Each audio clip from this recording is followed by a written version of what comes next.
ಯಾವಾಗಲೂ ಒಂದೇ ರೀತಿಯ ಅಡುಗೆ ಮಾಡೋ ಬದಲು ಇವತ್ತು ಸ್ವಲ್ಪ ಡಿಫ್ರೆಂಟಾಗಿ ತರಕಾರಿ ಕೂಟು ಮಾಡುವಂಥ ನಾನಿಲ್ಲಿ 3-4 ರೀತಿಯ ತರಕಾರಿಯನ್ನು ಕಟ್ ಮಾಡಿ ಇಟ್ಟುಕೊಂಡಿದ್ದೇನೆ.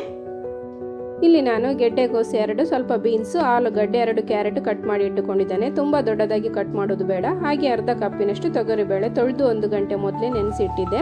ಎಲ್ಲವನ್ನು ಕುಕ್ಕರ್ಗೆ ಹಾಕಿ ಮುಳುಗುವಷ್ಟು ನೀರು, ಅರಶಿನದ ಹುಡಿ ಹಾಕಿ ಮುಚ್ಚಿ 1ರಿಂದ 2 ವಿಸಿಲ್ ಬರಲು ಬಿಡುವ.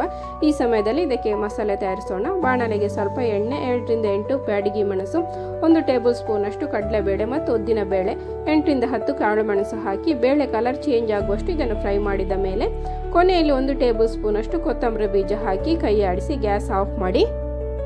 ಇನ್ನು ಮಿಕ್ಸಿ ಜಾರಿಗೆ ತೆಂಗಿನ ತುರಿ, ಫ್ರೈ ಮಾಡಿದ ಮಸಾಲೆ, ಸಣ್ಣ ತುಂಡು ಹುಣಸೆ ಹುಳಿ ಹಾಕಿ ಸ್ವಲ್ಪ ನೀರು ಹಾಕಿ ನೈಸಾಗಿ ರುಬ್ಬಿ ಇಡಿ. ಈಗ ಗ್ಯಾಸಲ್ಲಿ ಒಂದು ಪಾತ್ರೆ ಇಟ್ಟುಕೊಂಡಿದ್ದೇನೆ. ಇದಕ್ಕೆ ಕುಕ್ಕರ್ನಲ್ಲಿ ಬೇಯಿಸಿದ ತರಕಾರಿ ಮತ್ತು ಬೇಳೆ, ರುಚಿಗೆ ತಕ್ಕಷ್ಟು ಉಪ್ಪು, ಬೆಲ್ಲ ಹಾಕಿ ಒಮ್ಮೆ ಚೆನ್ನಾಗಿ ಮಿಕ್ಸ್ ಮಾಡಿ. ಇನ್ನು ಇದಕ್ಕೆ ರುಬ್ಬಿಟ್ಟಿದ್ದ ಮಸಾಲೆ ಹಾಕೊಳ್ಳೋಣ. ಪುನಃ ಚೆನ್ನಾಗಿ ಮಿಕ್ಸ್ ಮಾಡಿ ಇದನ್ನು 4ರಿಂದ 5 ನಿಮಿಷ ಚೆನ್ನಾಗಿ ಕುದಿಯಲು ಬಿಡೋಣ. ಕುದಿ ಬಂದ ಮೇಲೆ ಇದಕ್ಕೆ ಒಂದು ಒಗ್ಗರಣೆ ಕೊಟ್ಟರೆ ರುಚಿಯಾದ ತರಕಾರಿ ಕೂಟು ರೆಡಿ.